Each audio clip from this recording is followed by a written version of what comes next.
All right, Counterpunch Boxing Talk. Happy New Year. What are we, 2017? Okay, look, I was going to put out a video. Well, actually, it's I started to make it, and it was too long. I mean, it's just too damn long. I mean, I had like Fight of the Year, I had Fighter of the Year, I had Promoter of the Year, Punch of the Year, everything of the year, of the year, of the year, and like an hour into the video. I was kind of looking down at my little chart, that I write the topic on, to keep up with what I'm doing. And I was like halfway through. So I'm like, okay, it's crazy. So I'm just, I deleted it. And I decided to, put out, just break it up, basically. Break it up in maybe, I don't know, like 3 or 4 different videos. So that way, I can keep your attention and I don't have to make a video as long as a damn movie. Because, I mean, I know there's channels out there that, they do that. They have like these like hour-and-a-half videos. So I'm like, dude, I'm not watching shit for an hour and a half. I mean, I can barely go to a movie and sit in a movie. Like if I wait all year to watch a movie, like I really want to go see it. I mean, I have a hard time sitting there for 2 hours watching it and paying for it, So it's like, so anyway, I try to make them quick, not too fast because I don't want to give you a cheap shot. But so we're going to kick it off. Wow, actually, this is the first video of 2017 right here. And what we're going to start out with Fight of the Year, and man, that was a tough one because there's a ton of them. I mean, really, and the thing is, I was talking to a friend about this earlier. There's a lot of fights that you guys don't know about. Like a lot of people just don't know about. I mean, because I watch like different boxing matches from all over the world, like world boxing, like Japan, China, Australia. I mean, it's like you can YouTube it and you can Google it. You can like join certain groups, and watch these boxing matches from like all around the world. But so I had to pick out the top 8. I was going to do 10, but I decided to do the top 8 of the mainstream boxing that everybody would know. So that's what I did. So all right, let's get to it. So like I said, I'm going to do my top 8. And then, I'll put out like another Fighter of the Year, which I, already did, but I want to kind of elaborate on that a little bit. And then I'm going to make maybe a third and a fourth video, going over everything else. And then, like I'd mentioned to you guys and all the other videos, we're working on the editing and, making the videos look really nice. So anyway, let's get to it. Enough babbling. If I haven't lost you already. All right. So number 8, I have Gennady Golovkin, Kell Brook. Why? Because, I mean, it deserves to be in some kind of top chart. Number 1, I mean, because look, I don't think Golovkin got the credit he should have gotten in that fight. Because and I told everyone in the beginning of the fight, I said, look, it's dangerous. I said, no matter what he does to Kell Brook, he's going to come out the bad guy. If he knocks him out, Golovkin is beaten up on a welterweight. Although we know Brook is not a welterweight. He admitted himself, he's a 154-pound fighter, and his natural weight is light middleweight, and he could comfortably make middleweight. I mean, he said that himself. So, but anyway, I wanted to include that in my list because I wanted to give Golovkin a little bit of respect because he deserves it. 5th round TKO, they threw the towel in. We all know what happened. No need to recap, and I'm going to try to get through it pretty quick. Okay, and I bet a lot of you didn't even think about this fight right here. Now, look, any one of these top 8, go back and watch them. Go back and YouTube them. I mean, each one of them is just a hell of a fight. Okay, so any one of these, it's worth your time on YouTube or wherever you might watch it. Okay, but number 7 right here, Conlan versus Nelson. Took place April 2016. I mean, it was just an all-around great fight. Like I said, I don't want to break down each fight and make the video too long, but Conlan stops Nelson in the 8th round. Hell of a fight. Go check it out. Okay, you will not be disappointed. And number 6, I had Keith Thurman, Sean Porter. We all know what happened here. Basically, it went to the judges, and the right man won the fight. I mean, it was a good fight. It was, competitive, back and forth, and I think the right guy got the decision that night, Keith Thurman. So how can you really argue with that fight? Although right after, of course, we had people claiming Porter was robbed, like Porter was robbed against Kell Brook, now he's robbed against Keith Thurman, but I don't think it was a robbery. It was a good competitive fight, and Keith Thurman won. Plain and simple, really. So. Number 5, Kamagai and Soto Karass. Okay, again, another great fight. This fight had Now, this is the rematch, by the way. This fight had everything. The infighting, the counter punching, the competitiveness. Hard body shots. These body shots were insane in this fight. Just trading hard shots back and forth. Finally, the corner stopped it. They pretty much, sometimes the corner, they've got to save the fighter from himself. And Soto Karass' corner did the right thing. They stepped in. Round 8, stopped the fight. Okay, so, we're going backwards from number 8. That's number 5. Okay, number 4, right here, Gonzalez and Cuadros. Now, I really would like to make a video about this whole fight and really break it down, because I know Gonzalez, he's getting dogged on a little bit. People are, he got exposed and he got this. Some of these guys out there, man, I swear I would do anything to just meet them in person and just like knock the shit out of them, like for real. Some of these guys piss me off. I was reading under in the comments section earlier about Roman Gonzalez. Okay, they're saying, he got exposed and this and that, and he's a hype job. Look, this dude right here is going to be one of the best boxers we've known of our time, of our generation. So, to say something like that is just pure ignorance, and I don't, it pisses me off. Okay, it was a good competitive fight. Now, I'll tell you the real problem. Okay, Karass right there on the right, this dude here. First of all, he's on PEDs. I guarantee it. Okay, you don't break out with that kind of body acne overnight. You can go back and watch, any other fight he has had, any other training camp.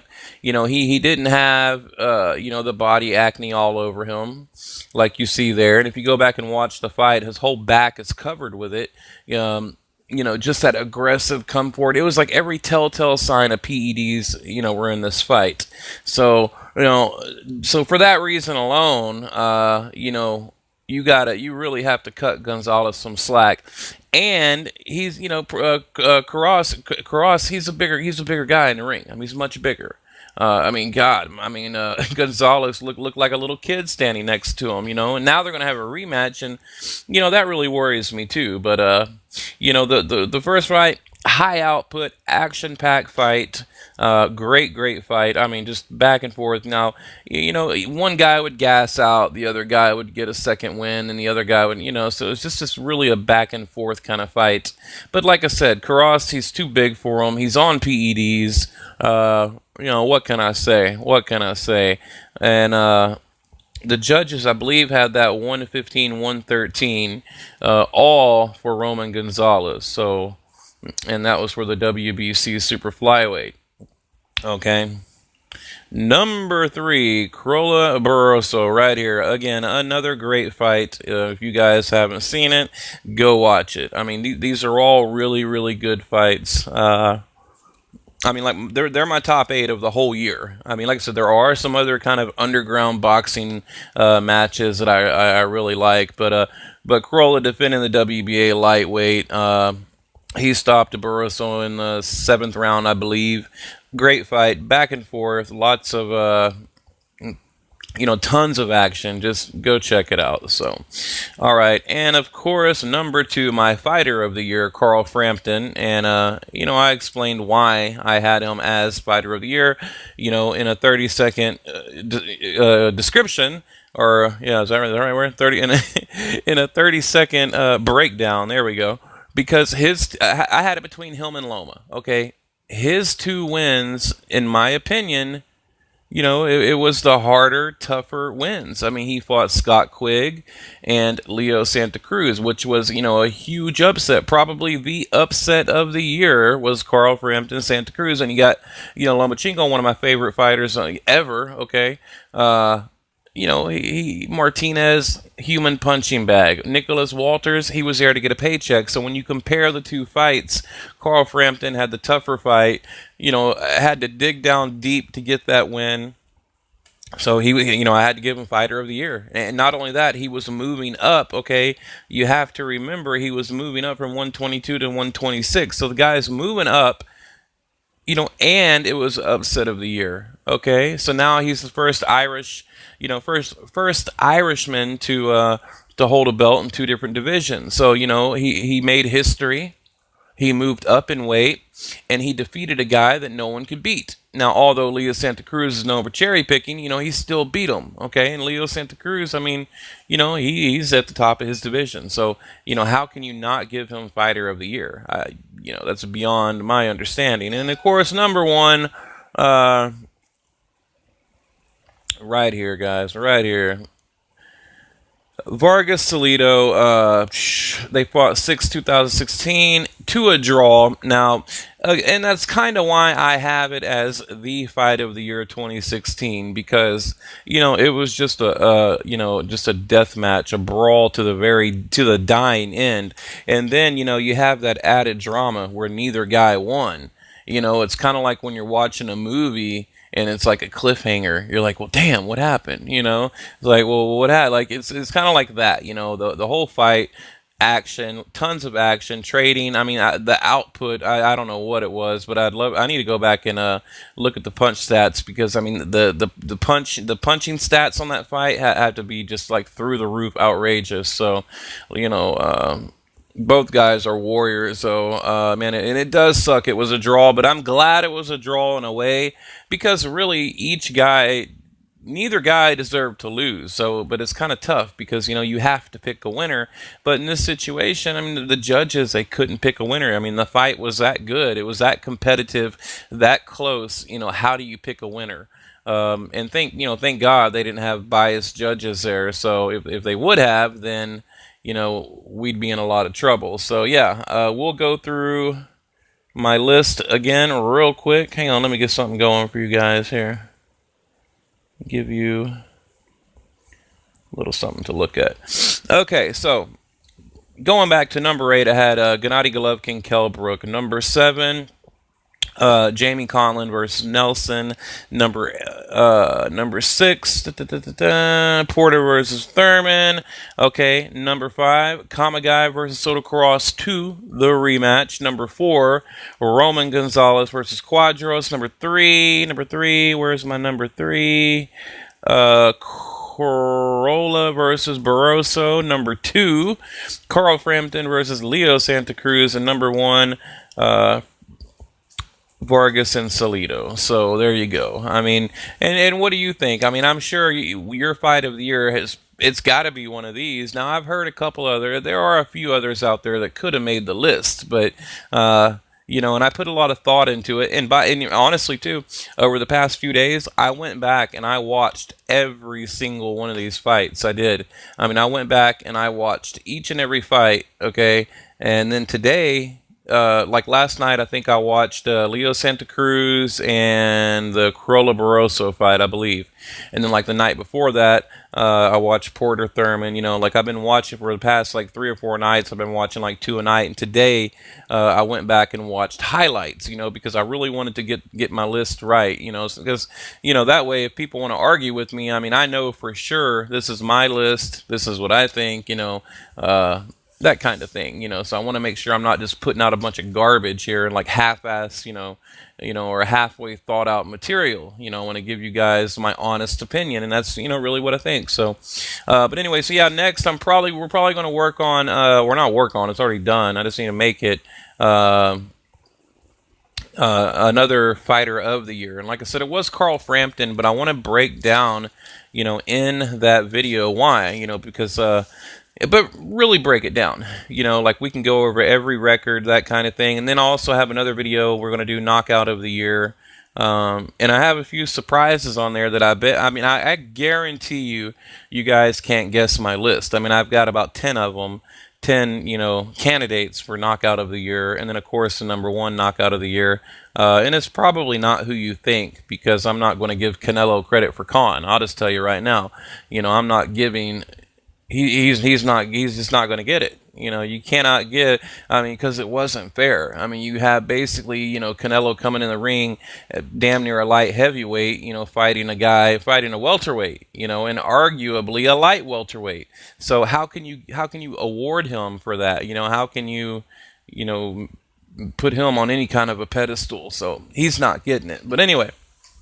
Yeah, and look, guys, please like, share, comment, subscribe. At least hit the like button. I mean, it's just like one click, boom, hit the like button. We're trying to build up the channel, and the only way we can do it is if you guys interact. I mean, and unfortunately, that's how YouTube operates. We can't, they're not going to put us out there. They're not going to recommend us. They're not going to promote us until we have like some interaction. So, that's why, I just like really encourage you guys. If look, we have a good channel here, we really do, and it's going to continue to grow, continue to get better and better, and like I mentioned, we're going to have better visuals where I don't want to get too fancy with it. I mean, I'm not trying to be ESPN or anything up in here, but but we're going to have like, just something better to look at while we're talking. And then of course a lot of live videos where I'm in front of the camera talking, and people are blowing me up right now on my phone. So, all right, guys, Counterpunch Boxing, we are out.